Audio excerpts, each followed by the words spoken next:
நம்ம இன்னைக்கு காஞ்சிபுரத்துக்கு வந்திருக்கோம். காஞ்சிபுரத்தில் பெருமாளுடைய 56வது திவ்ய தேசம்.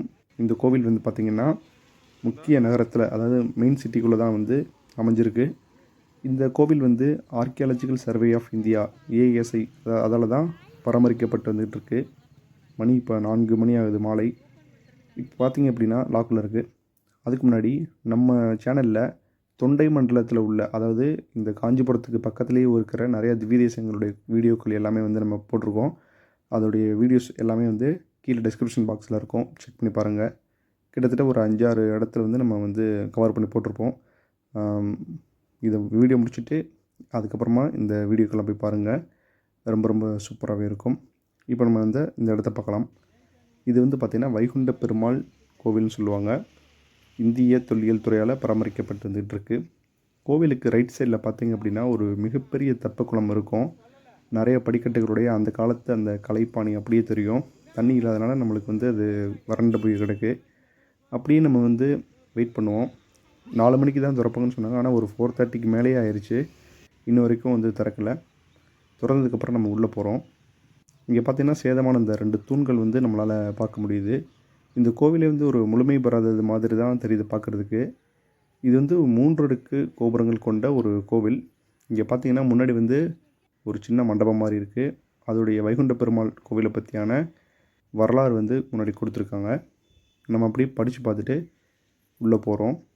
ஸோ இன்றைக்கி வந்து மக்கள் வந்து அந்தளவு கூட்டம் எதுவுமே இல்லை. கோவிலில் வந்து பார்த்திங்கன்னா அந்த திருப்பணிகள் போய்கிட்டு இருக்குன்றதுனால நிறைய பேர் வந்து இந்த கோவிலுக்கு வர்றதில்ல. நான் முன்னாடி சொன்ன மாதிரி இந்த கோவில் வந்து வைகுண்ட பெருமாள் கோவில் பல்லவர்கள் காலத்தில் கட்டப்பட்ட ஒரு முக்கியமான ஒரு வரலாற்று சின்னம் அப்படின்னே சொல்லலாம். இந்த கோவிலை சுற்றி நிறையா சிற்பங்கள், அந்த ஒரு மணற்பாங்கான அந்த சாண்ட்ஸ்டோன் மாதிரி இருக்கும் பார்த்திங்களா, அதை வச்சு தான் இந்த கோவிலை வந்து முழுக்க முழுக்க கட்டியிருக்காங்க. பல்லவர்களுடைய அந்த சிற்பக்கலை, அந்த கட்டிடக்கலை, அது எல்லாமே வந்து நம்ம வந்து இங்கே பார்க்க முடியும். இது பார்த்திங்கன்னா அந்த கருவறை வந்து 3 அடுக்குகளை கொண்ட விமானத்தை வந்து கொண்டிருக்கு. இங்கே வந்து உள்ள இறைவன் பார்த்திங்கன்னா அமர்ந்த நிலை, நின்ற நிலை, சயன நிலை அப்படின்ற 3 நிலைகளையும் வந்து காட்சியளிக்கிறாரு. இதே மாதிரி உத்திரமேரூர், திருக்கோஷ்டியூர், மதுரையில் உள்ள பெருமாள் கோவில், அதாவது அழகர் கோவில்லையும் தான் இந்த மாதிரியான அமைப்புகள் பார்க்க முடியும். அதே மாதிரி இங்கேயே இருக்கிறது வந்து ஒரு கூடுதல் சிறப்பு. இந்த கோவிலோட சுற்றுப்புறத்தில் பார்த்திங்க அப்படின்னா நிறையா இந்த மாதிரி சிற்பங்கள் எல்லாமே வந்து ஒரு அழிந்த நிலையில், அழிய போகிற அந்த நிலைமையில் தான் இருக்குது. இது எல்லாம் பாதுகாக்கிறது நம்மளுடைய முக்கியமான கடமைகள். போனோம் அப்படின்னா அதை வந்து முடிஞ்ச வரைக்கும் டேமேஜ் பண்ணாமல் நம்ம வந்து ஒரு வரலாற்று ரீதியில் மட்டுமே நம்ம இதை பார்த்துட்டு வந்தோம் அப்படின்னா ரொம்ப ரொம்ப சூப்பராகவே இருக்கும். இந்த திருச்சுற்று மண்டபத்தில் அவ்வளோ அழகான சிற்ப தொகுதிகள் எல்லாமே நம்ம பார்க்க முடியும். இது எல்லாமே பார்த்திங்கன்னா மிகவும் அரிய கலைப்படைப்புகள் அப்படின்னு சொல்லிட்டு சொல்லலாம். பல்லவ மன்னர்களுடைய ஆட்சி முறை, போர், அந்த காலத்தில் உள்ள சமய முறை, சமூக வாழ்க்கை, இது எல்லாமே இந்த சிற்பங்கள் மூலமாக வந்து நம்மளால் வந்து பார்த்துக்க முடியும். பல்லவ மன்னர்களுடைய கட்டடக்கலை, சிற்பக்கலை திறனுக்கு இந்த வைகுண்ட பெருமாள் கோவில் வந்து ஒரு நினைவு சின்னம் அப்படின்னே வந்து நம்ம சொல்லலாம். இந்த கோவிலுக்கு வந்து பார்த்திங்க அப்படின்னா வைகுண்ட ஏகாதசி அன்னைக்கு, அதாவது வைகுண்ட ஏகாதசின்னு சொல்லிட்டு ஒரு நாள் இருக்கும் பார்த்திங்களா, அந்த நாளில் மட்டும் இங்கே வந்து நிறையா வந்து மக்கள் கூட்டம் வரும்னு சொல்கிறாங்க.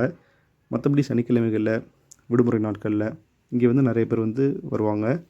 இந்த கோவில் வந்து பார்த்திங்கன்னா திருமங்கை ஆழ்வாரால் வந்து மங்களாசாசனம், அதாவது 4000 திவ்ய பிரபந்தம் அந்த பாட்டு இது பண்ணுவாங்க பார்த்திங்களா, அதில் வந்து திருமங்கை ஆழ்வாரால் பாடல் பெற்ற தலம். இந்த கோவிலுக்கு வந்து பரமேஸ்வர விண்ணகரம் அப்படின்னு சொல்லிட்டு ஒரு கோவில் இருக்குது. ஸோ இந்த கோவில் வந்து பார்த்திங்கன்னா ரொம்ப ரொம்ப ஒரு வரலாற்று முக்கியமான ஒரு கோவில். இந்த இதை யார் கட்டினாரு பார்த்திங்கன்னா பரமேஸ்வரவர்மன் அப்படின்ற 2ஆம் நந்திவர்ம பல்லவ மன்னனால் தான் இந்த கோவில் வந்து கட்டப்படுது. அதனால தான் இதுக்கு பரமேஸ்வர விண்ணகரம் அப்படின்னு சொல்லிட்டு இந்த கோவிலுக்கு வந்து பேர் சொல்கிறாங்க. நீங்கள் வந்து காஞ்சிபுரம் போனீங்க அப்படின்னா நிறைய கோவில்கள் எக்கச்சக்கமாக இருக்கும். அதில் வந்து இந்த கோவில் வந்து ரொம்ப ஒரு முக்கியமான கோவில் அப்படின்னு சொல்லலாம். வைணவ வழிபாட்டிலையும் சரி, வரலாற்று ரீதியாகவும் சரி, ஒரு தனித்துவமான ஒரு இடம் வந்து இந்த கோவிலுக்கு இருக்குது. ஓகே, இந்த வீடியோ வந்து ஃபுல்லாக பார்த்துருப்பீங்க. நான் சொன்ன மாதிரி மற்ற திவ்ய தேசங்களுடைய கோவிலும் வந்து டிஸ்கிரிப்ஷனில் கீழே இருக்குது. இந்த வீடியோ பார்த்து முடிச்சதுக்கப்புறமா பிடிச்சிருக்குன்னு ஒரு லைக் பண்ணிக்கோங்க. அந்த வீடியோக்கெல்லாம் போய் பாருங்கள். அடுத்த வீடியோவில் வந்து இன்னொரு இடத்த போய் பார்க்கலாம்.